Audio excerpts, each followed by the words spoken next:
no m'agrada gens.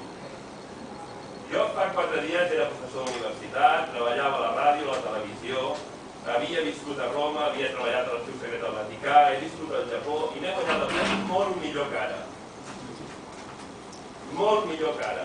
I era molt més feliç i estava molt més tranquil que ara. I per tant, si ara ens dediquem a això, i si en aquest moment de la meva vida em toca fer de president d'Esquerra Republicana, és per voluntat d'ajudar. Que quedi clar. No és veritat que els polítics no escolten. No és veritat. Serà que aquests polítics als quals vosaltres voteu no us escolten. Però no és veritat. Jo soc fill d'una infermera que ha treballat a radiologia, cardiologia i que ha sigut supervisora d'un gran hospital, de Bellvitge, durant un munt d'anys, supervisora en torn de nit. I això és trinxera, però també és trinxera ser professor a una escola d'adults a Sant Vicenç dels Horts, com jo he sigut. També és trinxera. A un municipi amb l'índex d'estudis universitaris més baix de tota la comarca, amb 1 milió d'habitants. Amb la renda per càpita més baixa de tota la comarca. També és trinxera. També és trinxera ser alcalde d'una ciutat metropolitana, al mig del Baix Llobregat. També és trinxera. Jo visito totes les escoles del meu municipi cada any. Visito totes les empreses del meu municipi cada any. Almenys una vegada a l'any em reuneixo amb els equips directius de les empreses del meu municipi i amb els comitès d'empresa de les empreses del meu municipi. Jo visito els centres d'assistència primària i els conec, i parlo amb els metges i amb les infermeres i els serveis socials. I nosaltres ja ens impliquem amb el que podem, tant com podem. I us ben asseguro que de recursos n'hi ha pocs, molt pocs. I sabem, perquè ho experimentem, perquè estem al seu costat, el patiment dels nostres tècnics en l'àmbit dels serveis socials. La despesa en serveis socials, al meu municipi ha passat els 2 últims anys i mig, els últims 3 anys, de menys de 12.000 euros anuals, a l'any passat a més de 230.000. I és probable que aquest any el ritme que anem estigui en més de mig milió. De menys de 12.000 a més de mig milió. Això és voluntat política, clar que sí. I els recursos ningú no els regala. No. Perquè de fet tenim molts menys ingressos dels que teníem abans, malgrat que els nostres ciutadans paguen més impostos dels que havien pagat mai. En forma d'IVA, en forma d'IRPF. Per tant, tenim menys recursos que mai, però nosaltres intentem treure'ls d'on podem. L'alcalde de Sant Vicenç dels Horts no cobra res. I com que em sento interpel·lat, perquè m'ofèn que em posin en el mateix paquet que un altre, ho expresso amb contundència. Busqueu algun alcalde d'una ciutat de més de 30.000 habitants d'aquest país que cobri 0. Busquem els recursos on podem i els posem allà on ens sembla que són més útils, que són fonamentalment serveis socials, en el nostre cas, perquè nosaltres difícilment podem intervenir directament en l'àrea de la salut, en l'àrea del centre d'assistència primària, perquè està absolutament fora de les nostres competències, en l'àmbit, per tant, de serveis socials, d'ensenyament i de promoció econòmica.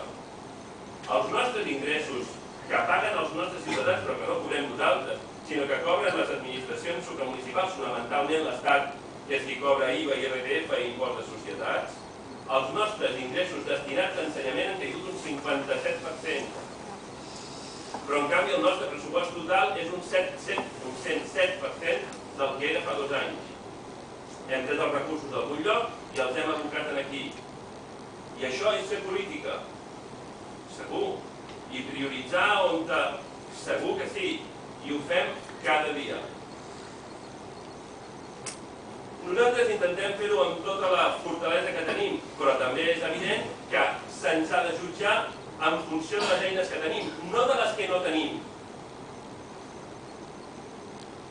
Quan Jesús de Natzaret es va acomiadar dels seus apòstols i va pujar al cel, els va dir: no jutgeu a l'Església pels seus pecats, sinó per la seva fe. Doncs si fins i tot ell va haver de vacunar-se d'aquesta manera, entendreu que és perfectament legítim que jo reclami que ens jutgeu en funció de les eines que tenim i no de les que no tenim. Perquè les que no tenim les té algú altre, i per tant és aquell algú altre a qui heu de jutjar. La crisi jo explico sempre coses variades, ja m'ho perdonareu, diguem-ne, és una oportunitat per mi estar aquí davant vostra i poder reflexionar amb vosaltres. La crisi no és un invent. No és un invent. La crisi té un component d'estafa, segur que sí, però no només és una estafa. Jo soc professor d'història de Xina i de Japó. Durant segles i segles, la primacia mundial ha sigut asiàtica, no occidental, no europea. La primacia econòmica d'Occident és un fenomen històricament recent, de fa 2 segles i mig. Però quan vosaltres observeu la funció de producció de qualsevol economia, en la funció de producció els elements que hi intervenen són els recursos naturals, el capital i el treball. D'aquests 3 elements, en quin creieu que nosaltres, catalans, tenim avantatge? Tenim més recursos naturals? Que aquí? Tenim més capital? Que aquí? Tenim més treballadors? En què s'ha basat la nostra capacitat de sortir-nos-en? En què s'ha basat la nostra competitivitat? Per què hem sigut capaços de vendre? Per què encara ara, malgrat tot el malgrat, les nostres exportacions continuen creixent any rere any? Durant tots els anys de la crisi, les nostres exportacions han crescut sempre més d'un 10% cada any. I molts anys a un ritme d'un 15 i un 16%, gairebé equivalent als dels països on més han crescut. Per què encara conservem aquesta habilitat? On està la nostra fortalesa? On ha estat històricament? Sobre què hem fonamentat els recursos sobre els quals hem construït aquest sistema públic de salut universal? Perquè això s'ha finançat. S'ha finançat sobre què? D'on hem tret aquests recursos? Doncs ni dels recursos naturals, ni del capital que no teníem, que sempre han sigut escassos, ni molt sovint tampoc no el treball, sinó de la funció que uneix a tots aquests elements. D'una cosa que és intangible però que val molt, que és el saber fer, el know-how, el coneixement que ens transmetem, el compromís, l'esforç, un esforç que és individual i que és col·lectiu i que és un projecte de cada persona i és un projecte de país. I això, que és difícilment tangible, difícilment objectivable, val molt. De fet, val tant que sobre això hem construït tot allò que ara tenim. I això ho hem de salvar. Per tant, la crisi té uns components objectius. Senyalo cap allà, perquè m'ha semblat que era oportú senyalar cap allà, diguem-ne. La crisi té uns components que són objectius, per l'amor de Déu, que és que la competitivitat de molts dels nostres competidors creix molt de pressa. Per tant, hi ha un component que no evitarem, que els xinesos o els indis o els brasilers són cada vegada més competitius, no ho evitarem. És més, no ho voldríem evitar, no hauríem de voler evitar que fossin més competitius, no? Perquè volem que es guanyin la vida, o no? Per tant, aquesta gent seran més competitius i això restarà competitivitat, almenys relativa, per part nostra. Hi ha una part de la crisi que és absolutament objectiva. Hi ha una altra part de la crisi que és fruit d'un model econòmic que l'estat espanyol va aplicar, que era una bombolla immobiliària i financera, en la qual, jo no hi era Esquerra Republicana en aquella època, però a la qual Esquerra Republicana segur que no hi va jugar, segur que no. I hi ha una altra part de la crisi que és allò que l'estat espanyol ens pren. Escolteu una cosa, tot el producte interior brut de Catalunya, tot el producte interior brut de Catalunya són 200.000 milions d'euros. Abans de la crisi pagàvem amb IVA, IRPF i impost de societat uns 40.000 milions. L'any passat vam pagar uns 32.000 milions, 8.000 milions menys. Aquesta caiguda és una de les maneres de mesurar el tamany de la crisi. Per què vam pagar 8.000 milions menys? Vam pagar 8.000 milions menys perquè hi ha menys treballadors, per tant menys IRPF, hi ha menys consum, per tant menys IVA, hi ha menys empreses, menys botigues, per tant menys impost de societat. Això ens dona una mida de la crisi, un 20% de caiguda en aquest esforç fiscal. Però l'any passat també, d'aquests 32.000 milions que vam pagar en IVA, IRPF i impost de societats i que ens cobra l'Estat, l'Estat ens en va tornar 15.000 milions. I això és absolutament objectiu. La nostra societat genera prou recursos com per no patir? Probablement. O certament. Certament que sí. I al mateix temps pateix molt. I pateix molt perquè una part molt important del nostre esforç fiscal, desapareix del nostre país i no està a la nostra disposició. I això és una obvietat. Igual que és una obvietat, i algú de vosaltres ho deia, que l'estat espanyol gasta quantitats ingents de recursos en el pressupost del Ministeri de Defensa. D'acord? Això és una decisió política que ells aproven políticament amb majoria absoluta del Parlament espanyol. Per cert, després de tota aquesta catàstrofe en la que vivim, qui guanyaria les eleccions al Congrés dels Diputats si haguessin eleccions? Per tant, ja podeu anar cridant ja, que després de cridar molt, qui us penseu que guanyarà?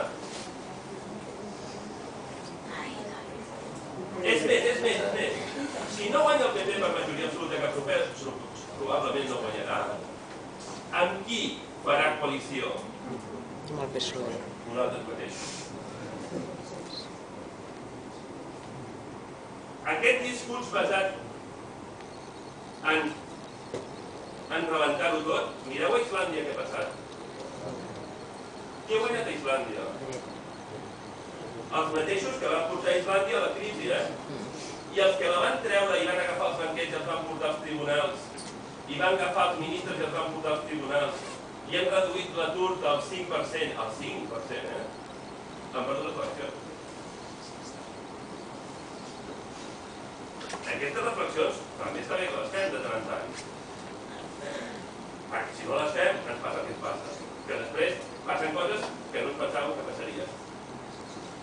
I no entenem el món en el qual vivim. Per tant, està bé que fem aquesta reflexió. Molt bé. En l'àmbit de la salut hi podríem dedicar més recursos? Òbviament.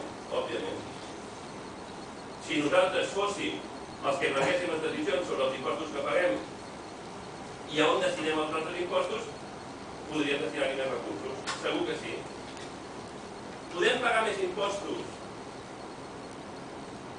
Sí, però atenció a una cosa, cada vegada hi ha més gent que està en el límit del 70% de la seva renda. És a dir, cada vegada hi ha més gent que el sumatori de l'IRPF que paga, a Catalunya el tipus marginal màxim és el 56%, és el tercer més alt del món. Cada vegada hi ha més gent que el IRPF que paga, a Catalunya el tipus marginal màxim és el 56%, i el patrimoni que paga, l'impost de patrimoni que paga, suma més del 70% dels seus ingressos. Per tant, també és evident que hi ha aspectes en els quals és difícil demanar més esforç fiscal. O a veure qui de vosaltres se n'anirà a veure a tota aquesta gent i li dirà, mira, pagues el 70%, però hem pensat que podries pagar el 80% dels teus ingressos, Sabeu què passarà? Que en pagarà 0.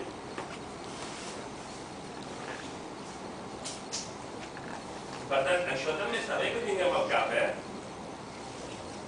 Que hi ha evasió fiscal, que hi ha...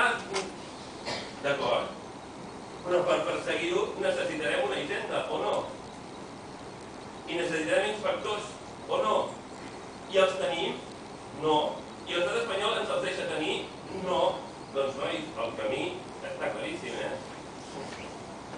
Podeu donar tantes voltes com vulgueu, vosaltres o qui sigui, sobre que el que cal és perseguir els que no paguen impostos. Però si no tenim un estat, i no tenim una hisenda, i no tenim uns inspectors, com ho perseguirem? Si som el 16% de la població de l'estat espanyol, els que s'hi patim, produïm actualment una mica més del 19% del PIB, paguem el 24% dels impostos i ens fan el 38% de les inspeccions d'hisenda. Però si l'any passat vam pagar el 43% de l'impost de patrimoni de tot l'estat espanyol, i llavors venen els d'Esquerra Republicana i diuen, i tot i així pujarem l'impost de patrimoni. Quan s'apliqui l'increment que nosaltres hem forçat a l'impost de patrimoni, estarem pagant el 70% de tot l'impost de patrimoni de l'estat espanyol. també està bé que reflexionem sobre això, perquè la mamella de la nostra economia està al límit en molts aspectes. Clar que hi ha coses millorables, sí, i que hem de... Clar que sí, però en molts aspectes està al límit.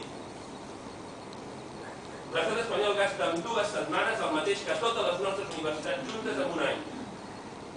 L'exèrcit espanyol gasta en 2 setmanes el mateix que totes les nostres universitats juntes en un any. Clar que és perfectible. Almenys des del nostre punt de vista. Punt de vista polític, evidentment, però clar que és perfectible. I farem el possible per fer-ho millor, clar. Però mentre les decisions es prengui l'estat espanyol i les prengui el Congrés dels Diputats amb majoria absoluta del PP o amb majoria combinada del PP i d'UPyD, oblideu-vos-en. Oblideu-vos-en. No passarà mai. A la salut, a Catalunya. El servei públic és molt important, importantíssim. Esquerra Republicana n'està absolutament convençuda. Cal abocar-hi recursos? Sí, cal posar-hi recursos, més que abocar-los. Cal posar-hi recursos. Ara, també és evident, i això també està bé criticant de tant en tant. Potser no és el nervi del problema, però és una part del problema. Tots vosaltres també sabeu, si treballeu en un cap o un hospital, com jo que treballo en una universitat, que hi ha gent que treballa molt i que s'esforça molt, i gent que no fot ni brot. I això també és responsabilitat de tots nosaltres. Perquè cada vegada que algú abusa del sistema, desprestigia el sistema i ens perjudica a tots. I per tant també cal ser exigent. I no s'hi val dir, ara és el moment de ser valents i a veure si els polítics són valents.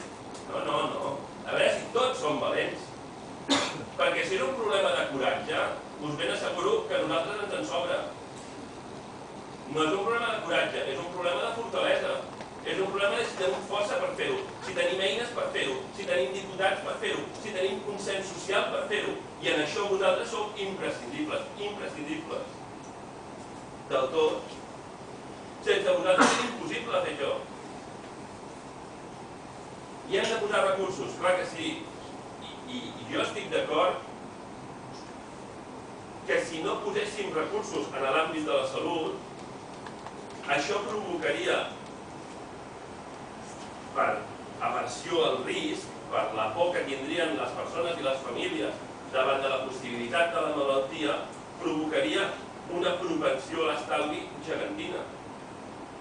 Si no hi ha un sistema de salut garantit, davant de la por que el teu fill un dia es posi malalt, encara que no hi hagi cap indicador que digui que potser es posa malalt, però davant de la por que se'n posi, el que es provoca és una retenció de diners, una preferència per la liquiditat enorme. I el sistema econòmic trontolla. Per tant, és evident que la salut pública i universal és un element d'inversió en aquest sentit, és un element d'estímul, és un element que al donar seguretat a tots els agents fa que no hi hagi tanta propensió per l'estalvi i tanta preferència per la liquidesa i per tant el diner circula. Per tant, és evident que la salut pública és una inversió bona per tothom, absolutament per tothom. Fins i tot aquell que no se'n beneficia és bona, és cert. I per tant, nosaltres això ens ho creiem, clar que sí. Al mateix temps, com que nosaltres som de tradició republicana, i ser de tradició republicana no vol dir que no ens agradi el rei, no vol dir només això. Com que som de tradició republicana, nosaltres estem convençuts que hi ha una responsabilitat que és individual i que és col·lectiva, i nosaltres tenim una certa aprensió, i cada un de nosaltres en mesures diferents, però col·lectivament tenim una certa aprensió també davant dels excessos possibles de l'estatisme, de l'Estat, un excés d'Estat. També tenim una certa prevenció davant d'això. I fem constantment, històricament, fem una apel·lació a la responsabilitat individual i a la responsabilitat col·lectiva a les persones i a les associacions i a les entitats del tercer sector, allò que històricament han sigut les cooperatives, les mútues, etc. I nosaltres aquest component el tenim i ens sembla que és bo. I ens sembla que és bo apel·lar a la responsabilitat individual i a la responsabilitat social, a la responsabilitat col·lectiva de les entitats que hi ha a la nostra societat perquè s'organitzin i assumeixin responsabilitats també en l'àmbit de la salut, també. Des del punt de... I aquesta és una preferència ideològica, clar que sí, és una preferència ideològica. Des del punt de vista d'Esquerra Republicana, la salut ha de ser de titularitat pública, sí. Això vol dir que la gestió sempre ha de ser pública? No necessàriament. I en la nostra tradició com a país, i en la nostra tradició ideològica, hi ha una voluntat també, i ha sigut històricament en el nostre país, de confiar en la capacitat que té la societat d'organitzar-se ella mateixa per prestar i gestionar serveis en l'àmbit educatiu, en l'àmbit sanitari, en l'àmbit financer, en l'àmbit de les cooperatives de consum, en l'àmbit de les cooperatives de treball. I això també és un element que forma part del nostre patrimoni i que enriqueix la nostra capacitat de gestió. I nosaltres, en aquest sentit, si la societat s'organitza per fer-ho i per oferir aquest servei, a nosaltres ens sembla bé. Per tant, la titularitat de la salut ha de ser pública, sí, i la salut ha de ser universal del tot. El catàleg ha de ser infinit? No podrà ser. Òbviament no podrà ser. El catàleg no pot ser infinit, perquè els recursos no són infinits. La gestió d'això ha de ser sempre pública? No té per què. La gestió, hauríem d'afavorir una gestió privada amb afany de lucre? No. Però una gestió privada